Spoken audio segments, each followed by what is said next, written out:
the abandoned child, and the lion's warmth. The snow fell in thick, unforgiving sheets across the South African wilderness, an anomaly that had caught even the oldest villagers by surprise. The mountains of Drakensberg, usually adorned with golden savanna grasses, now stood silent under a blanket of white. It was a night when all creatures, wild and tame alike, sought shelter from the biting cold that had descended without warning. Amidst this rare winter storm, a small bundle lay abandoned at the edge of the forest. A child no more than 3 years old, wrapped hastily in a thin blanket that offered little protection against nature's fury. The soft whimpers that escaped from the bundle were quickly swallowed by the howling wind, a desperate cry for help with no one to hear. Maya had been left there as the sun began to set, placed on the ground by trembling hands. Her mother, Nandi, a young woman barely out of childhood herself, had whispered tearful promises before disappearing back into the darkening forest. Promises of return, promises of a better life, promises that the storm seemed determined to render impossible. "I will come back for you, my little bird," Nandi had murmured, her voice breaking with each word, "when I find help in the next village, when I can give you the life you deserve." But as night descended and the snow began to fall with increasing intensity, those whispered words seemed to freeze in the air, becoming as fragile as the icicles forming on the trees above. Maya's tiny fingers had long since gone numb. Her tears had frozen on her cheeks, creating glistening paths that reflected the moonlight struggling to pierce through heavy clouds. The child's consciousness began to waver, the cold lulling her toward a dangerous sleep that promised relief but threatened to never release her. In the depths of the forest, another being stirred. Khumalo, a magnificent male lion with a mane as dark as midnight, had sensed the change in weather hours before the storm hit. Unlike his brethren who had retreated to the caves higher in the mountains, he had chosen to patrol the lower territories, driven by an instinct he couldn't explain. The scent reached him first, a strange, unfamiliar fragrance that stood out against the clean smell of snow. Human, yes, but different, younger, vulnerable. Something stirred within his massive chest, a memory, perhaps, of being small and defenseless himself once, before time and the harsh realities of survival had hardened him into the formidable predator he now was. Khumalo moved through the forest with surprising grace for a creature of his size. The snow crunched beneath his massive paws as he followed the scent, his breath forming clouds in the frigid air. And then he saw it, the small bundle, almost completely covered by snow now, with just a corner of the blanket visible. The lion approached cautiously, his senses alert for any signs of danger or deception. Humans were cunning creatures, and he had learned through bitter experience to be wary of their traps. But as he drew closer, all he could detect was the fading heartbeat of something small and precious. With one powerful paw, he gently brushed away the snow covering the child. Maya's eyes fluttered open briefly, registering only a massive silhouette looming above her before closing again, too weak to feel fear. Her breathing had grown shallow, her little body surrendering to the cold that had seeped into her bones. Khumalo stood motionless for a long moment, golden eyes fixed on the tiny human before him. There was food in abundance throughout his territory, even in this unusual weather. He had no need to hunt this defenseless creature, and yet something else entirely stirred within Heman emotion that transcended the harsh laws of nature. With a decision made, the great lion lowered himself beside the child, curling his massive body around the small bundle.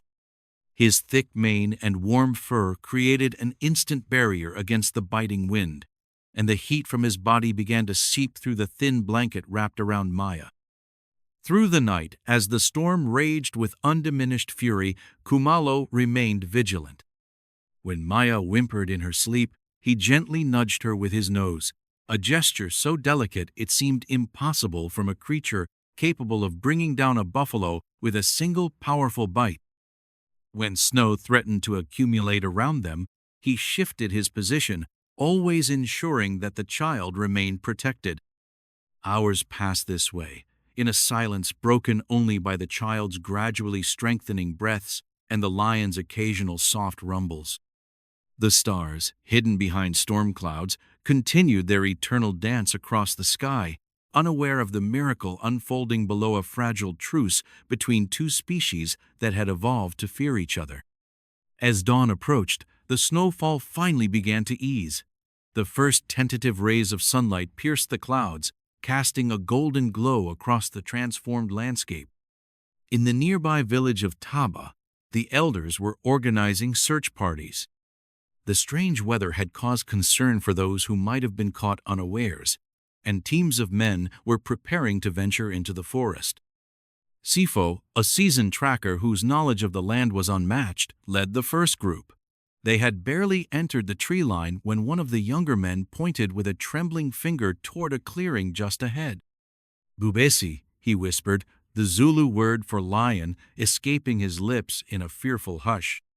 The men froze, hands tightening around their spears. In the clearing before them lay Khumalo, his magnificent form unmistakable, even at a distance. But it was what lay beside him that caused their breaths to catch a small shape, partially visible beneath the lion's protective stance.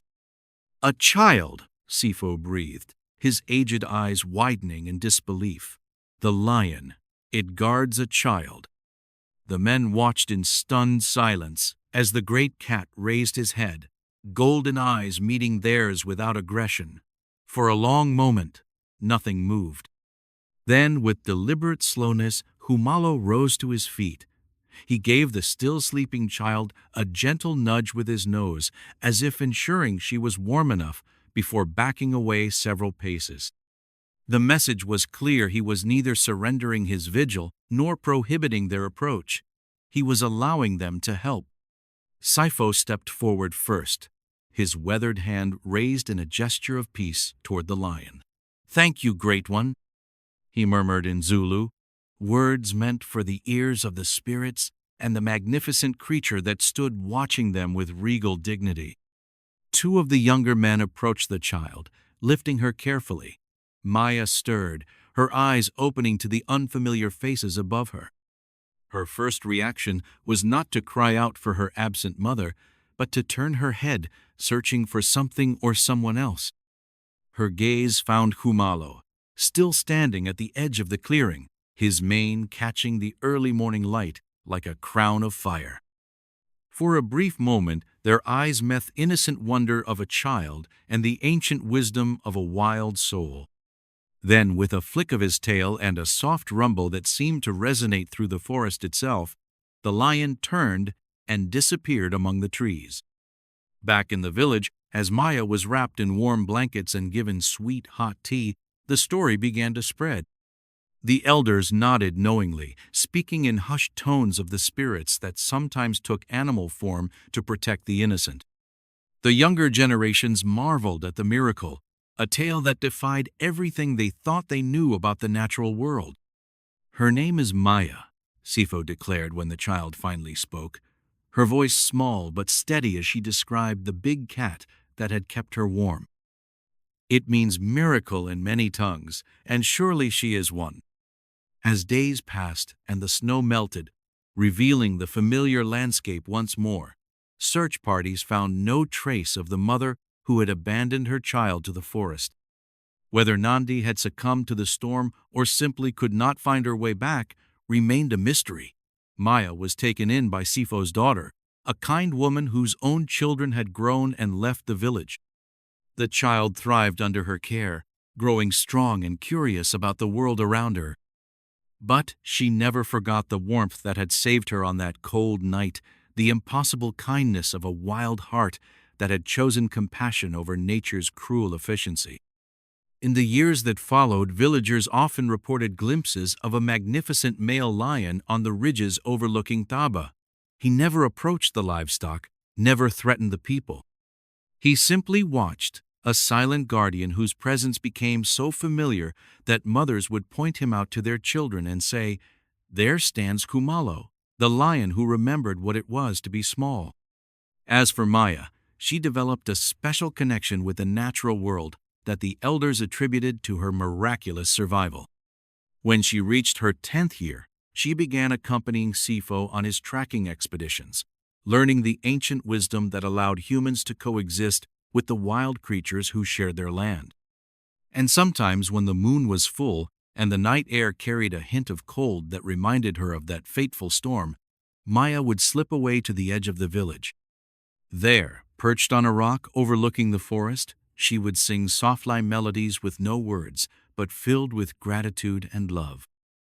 More often than not, a deep rumble would answer from the darkness, a gentle reminder that some bonds transcend the boundaries set by nature, that even in a world of tooth and claw, there is room for mercy.